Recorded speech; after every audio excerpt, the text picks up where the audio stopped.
Welcome to the Tamarind Learning Podcast, where host Dr. Kirby Rosplock speaks with experts on many topics relevant in the ultra-high net worth family wealth management space.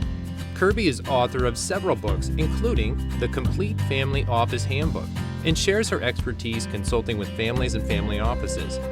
Kirby is also the founder of Tamarind Learning, an online wealth education platform that develops practical, foundational learning programs for beneficiaries to help them prepare for responsible stewardship of wealth.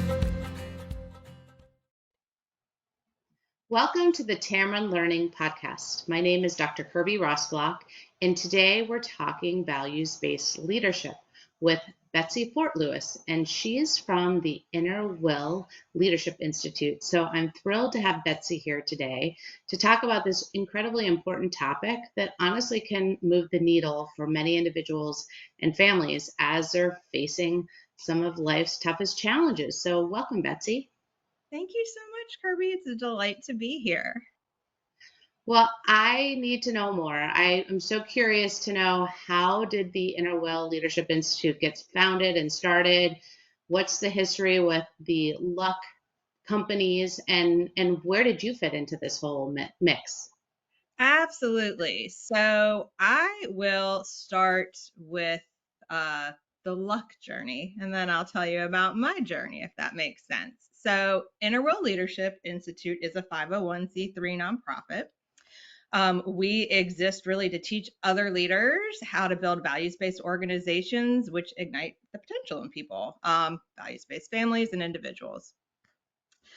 Luck Companies, on the other hand, is this country's oldest and largest aggregate company. So many people ask, how in the heck did you go from taking big rocks and crushing them into little rocks, and now you're doing like leadership stuff? Like, how do those two things connect?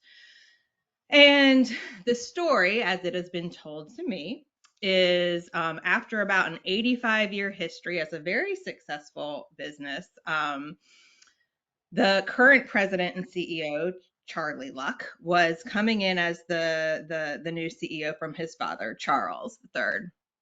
And he came into the business at a time where things were growing very rapidly. On paper, they were doing all the right things. It was a super exciting time for them. But he realized pretty quickly, you start hearing things by the water cooler or walking from a meeting that, hey, this isn't the same company that it was when your dad was running it. Something's wrong. Like, culture's changing. People care more about, signing the new deal than they do about, having that contact and kind of developing the relationships. And as the saying goes, you'd be in one meeting with a group of individuals, agree on something, and by the time you got back to the desk, you're like pulling knives out of your back. Yeah. And so he recognized this pretty quickly and said, what am I going to do? How are we going to fix this? And he was, I don't remember who had given him the name of this person, but somebody said, hey, they're doing this thing down in San Antonio. There is a company called Holt. They are a family that owns the largest Caterpillar dealer in the country. They also own the San Antonio Spurs, and they're doing this thing called values-based leadership. So maybe give them a call and see what they're doing down there and check it out. And so we brought up a consultant, as we do, right? Mm-hmm. And the consultant comes up from Texas. Luck Companies is based in Richmond, Virginia. He's wearing a big old cowboy hat, so all hat, no cattle. He comes in. He says, I want you to get all of your top executives in a boardroom, shut the door. Charlie's like, got it. He pulls out notepads. He gives everybody a pen. There's a group of highly competitive executives around a room, and he says, I'm going to put on my stopwatch for 5 minutes, and I want you to write as many things as you can that are wrong about this company. Go. So people are like, I'm going to win. I'm going to win. I'm going to write everything, like just filling up the whole sheets. And after 5 minutes, he says, stop. And he pulls out a $20 bill, and he says, I've got $20 for whoever wrote me on their list. And so it was that first aha moment for Charlie where he was like, oh, if I want this company to change and I want the people in this company to change, I need to change. but Charlie really, really, really took it to heart. And so for him, that was really kind of the beginning of what I would call the values-based journey, not just for him, but for the workplace and then for his family. And ultimately, these values-based leadership principles and practices were shared with every single employee at Luck Companies and every single Luck family member. And people started taking note. So clients would ask, or customers would ask, like, what's in the water cooler over there? Like, why are people so happy? Like, what's going on? Why is your salespeople so wonderful to work with? Like, what's happening? And so around, must have been around 2008, as we all recall, it was a very blessed time where there was a thing called a huge recession. And for the first time in the company's history, they had to do a reduction in forces. It was really, really difficult. Yeah. And around that same time, Charlie actually got quite ill and was spending, 23 out of 24 hours a day in bed and grappling with those questions. Like, why do I exist? Do I exist to crush rock? Do I exist to be a good dad? Why am I here? What is my purpose? And he came out of it, thank goodness, and recognized, like, we got to exist to do more than just crush rock. We have to.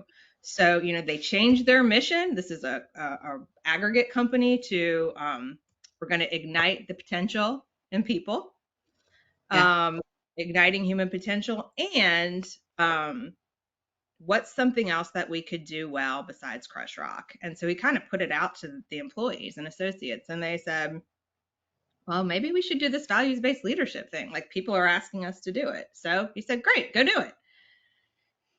Well, as a business, as you can imagine, it was not a very successful business strategy. And so around 2013, 2014, they recognized that they were going to have Innerwill exist kind of as part of the family's philanthropy. So they have a foundation, and then we've got our 501c3 nonprofit that exists to develop better people, braver leaders in a wiser world. And we do that through values-based leadership. My backing into this wonderful organization, my history really has been, after I graduated, I'm from North Carolina, and a recruiter called me and said, would you be interested in a job around values-based leadership? And I said, that sounds really, really interesting. Let me think about it. And called all my friends in Richmond and said, hey, do you all know anything about Innerwill? No, we've never heard of it. It sounds like a cult.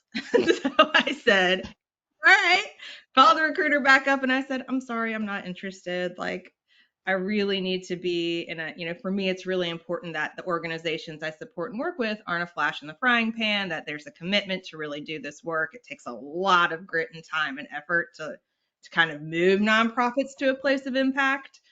And so I want to know that this is a real thing. And he said, okay. And so he called me back and he said, so I was wrong. Like, there's this family called Luck Companies, and the Lucks are behind this. And I actually knew the Lucks because they are a very philanthropic family. And I said, okay, I'm interested. I'm listening now. And really from there, had the opportunity to come and meet Charlie and to meet Wanda Ortwine, who the chief family officer, and Tom Epperson, who is the president now of Innerwill, and other team members. And it was just like an immediate, like, this is where I need to be. Like, this is where I want to be.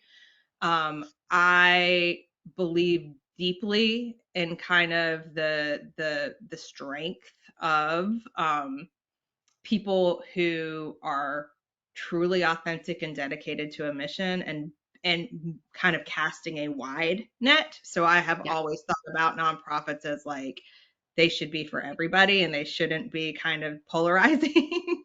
And so this was something where I was like, well, everybody needs this. Like, this could never be a flash in the frying pan. Who doesn't need this work? Everybody has the potential to lead better and has the opportunity to lead better. So came into the business, funny enough, as a fundraiser, and quickly recognized that we were not going to fundraise. So My work there really is around developing impactful partnerships with the communities, organizations, associations, and families that we work with. And then the privilege of getting to do some of that work myself and facilitating and advising. That's fantastic, Betsy. Maybe tell us a little bit more. I mean, what is values-based leadership work and what does that mean to who finds you? And tell us more about sort of what you do and unpacking sort of leadership potential. Often when people come to us, it's what you've heard a million times. "Ugh, we're so dysfunctional and a mess, and you'll never be able to fix us," and da da da da. And we always like to just kind of say, like, even the healthiest organizations and people are dysfunctional. So we have seen it all, and we always like to say from another client we had, he had a quote where he said, "You don't have to be bad to be better," right? So there's always an opportunity to be better. As long as people are committed and aligned on that goal, that's all we need. And so when we're working with organizations, we kind of have three frameworks. So we have the values-based leadership for self, we have it for families, and we have it for kind of the enterprise or the business. And so we know that our values are central to our effectiveness as leaders, right? And so when we talk about values-based leadership, we define it as choosing to live, work, and lead in alignment with our own core values to ignite the potential in others by helping them do the same. And one of our advising founding board members that many people know, named Jim Kouzis, who kind of wrote the book on values, has really proven that when we act on our values, we feel less anxiety, we have more security, we perform better, we're more confident in our decisions, we experience less conflict because others know what to expect from us in our behavior because it's more consistent, right? And so more often than not, we kind of show up as the best version of ourselves. And to kind of bring it back to Charlie, he has a quote. He kind of puts it this way, which I'm going to read because I'm going to otherwise misquote him. That his purpose in life is to help people reach their wildest dreams. Everyone has dreams and aspirations, but we all need other people to get there. If I can manage the 8-pound monster on my shoulders, choose to be more understanding and compassionate, and a little less relentlessly driven, then I can focus on helping others figure out what they need to reach their dreams. But that means I have to work on myself first. So again, starts with us. We believe that leadership is a choice. It is not a title. Does not matter if you are the CEO of a company or the patriarch or the matriarch, these old terms, or you're just born, right? Like Yeah. your leadership journey has started. And so our work is really born from that foundational level, that with families, with common values that that culminates in a shared vision, and that unifies and excites the family across branches, across generations, and they exist behind kind of financial desires, right? And what's really important about that is families are messy like organizations. They are made up of people. We all have individual values, we have our individual personality styles, and we have our individual needs and desires. And sometimes that can run counter to kind of the collective goals, right? And so in the long run, being able to come together and align around something like values allows kind of a sense of commitment and responsibility. And for us, it kind of serves as a compass. So tell me, Betsy, when do individuals, family members, organizations have this aha, like, oh, I need to start doing this work? I would imagine there's probably triggers, right? Certain major events or things happening where this kind of work becomes obvious that we need to figure this out. Can you give me some examples or tell me some stories of when you were Sure. brought in? Sure. So, no surprise here, transitioning a business, right? So we all know it's one of the greatest challenges facing family business, right? It's succession planning. And you are now dealing with alignment between the business, the owners, and the family. And we all are very familiar with that 3-circle model. Everybody might have the same goal. They want to transition the business. However, there are, once again, different needs, goals, visions are not aligned, you name it, right? So conflict is inevitable. And really, this conflict is what prevents this goal of succession from being achieved. And so, for the most part, many families who come to us or businesses come to us, this is not their first rodeo. They have been doing this for years, either as a family and just arguing about it, like when are we going to bring in somebody from the outside, or they've been working with somebody from the outside, but they have not actually done the work, which seems really simple. And we make it really simple, right? Like when you look at some of the things that we're talking about, we want it to be practical and accessible. So, be clear on your blind spots and your strengths and weaknesses. Ask for feedback. Give feedback. It's a lot harder in practice than it is when you're just like, oh, that's an easy concept. And so really when people come to us, it is because they are at a place where either they've tried a lot of things and nothing's working, or they are just they're aware that they need a facilitator to help manage kind of all the differing kind of what we call lack of alignment, right? Lack of a shared vision, lack of a shared purpose. And what we are not financial advisors and we are not lawyers. We will gladly bring in our friends who are, but I think we really focus just on the people part of it, right? And so we really feel like if you can have high trust, transparent communication, and align around kind of a shared vision, and then be really, really clear around how your own personal core values then align with kind of the family values or the business values, that is going to help navigate those decisions. We use them as a lens, right? So if we are working with a family and they are having to decide, they have a piece of real estate and they're trying to figure out, should we sell it? Should we develop it? Like, what should we do with it? Often we will say, use your values as a lens, right? Like when you're having these family conversations. And for some families, they get it really quickly. And for some families, it takes a while. But, we had a family that came to us and said, we're a mess. We're never going to get this done. It was actually the spouses that came to us who, wanted to start a family council.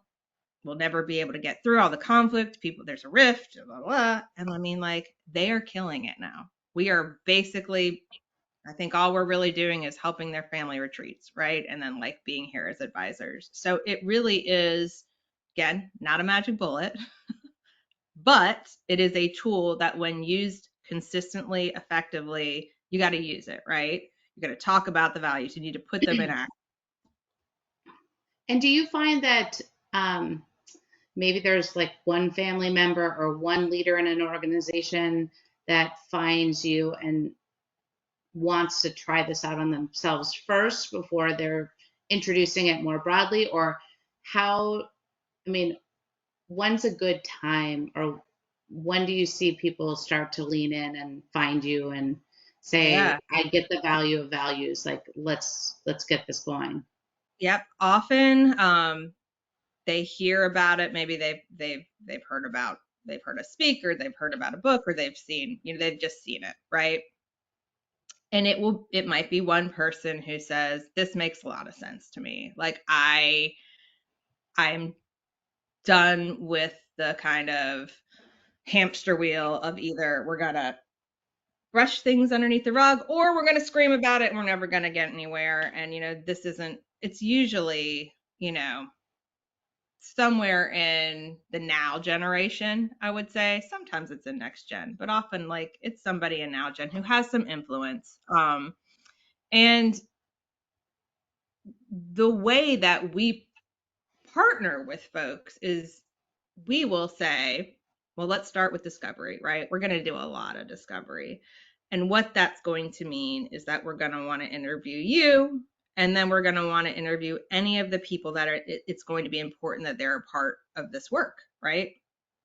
So if they say you're not going to be able to interview these people, then we might say, might not be the right time. Happy to work with you one-on-one, but if your family isn't, we cannot want it more than they can. That's our thing, right? We can never want it more than they can. So our first step really is taking some time, and this is really part of our process. It is not something that we charge for, because we believe in the impact and actually adding value, where we spend time with the individuals who are really kind of going to be the key stakeholders in this work. And we try and we ask them questions, right? And then afterwards, we kind of put a report together and say, here's what we heard. This is where you're super aligned, and maybe here are the opportunities for you kind of to collectively work on. And we present it to them. And if we hear in that interview process that, wow, like there's a couple key stakeholders that I don't know if we can get them there, we might say, maybe you need to go back and work on this. We don't recommend investing the time, energy, and resources in this work right now, because you're going to end back up at where you are right now if people are unwilling to commit to coming and doing this work. You know, we might be facilitating a half-day session. Then you all need to go and actually do the work over the next several weeks, right? Like, we're not doing that for you. And so I think, you know, it typically ends up that we move forward, but we are not right for everybody. I recently was with a family, and the CEO, the current CEO who is trying to transition out of the business, said point blank that she didn't care if the family fought and had conflict. That wasn't important to her. She just wanted to get out of the business. And so we said, well, we completely respect that. You are not going to appreciate our process then. This is not going to be good for you. So it sounds like, in addition to the values-based leadership work, this kind of comes through the back door of conflict management, and also helping families appreciate, see differences, but realize that they've got to figure out how to work with it, manage it, or align the differences so that you can, compartmentalize. Do you ever see families who go through this process and actually really come to terms with maybe they're, maybe a healthy, amicable split isn't a bad thing? That, hey, listen, we've grown apart. We're not really on the same page, and we can get through this and be okay. Absolutely. And we have seen families, like what we call, something that we practice is disagreeing well, which you really can't get to until you are highly aware, again, of your values, right? Because they are so tightly enmeshed with our emotions. Like, Kirby, I could ask you, like, think back to the last time you experienced a strong emotion, right? What was it? Thanksgiving. Yeah. So, was it happiness? Was it sadness? Was it joy? Was it anger? Like, what was it? That emotion was gratitude. I was feeling really thankful. Just I was hosting it and having my family and extended family. So, the pandemic has put family at a very high place for me. Yeah. So chances are, if you pull back the covers there, you'll find one of your values at the heart of it, right? Like, you probably really value family, right? Or relationships. Yeah. So when we think about that, and when we think about the conflicts that we get in, we really have to think about the emotions we're experiencing, right? So because it typically does, and often with families, or anyone, but especially with families, we see it, we take things so personally, right?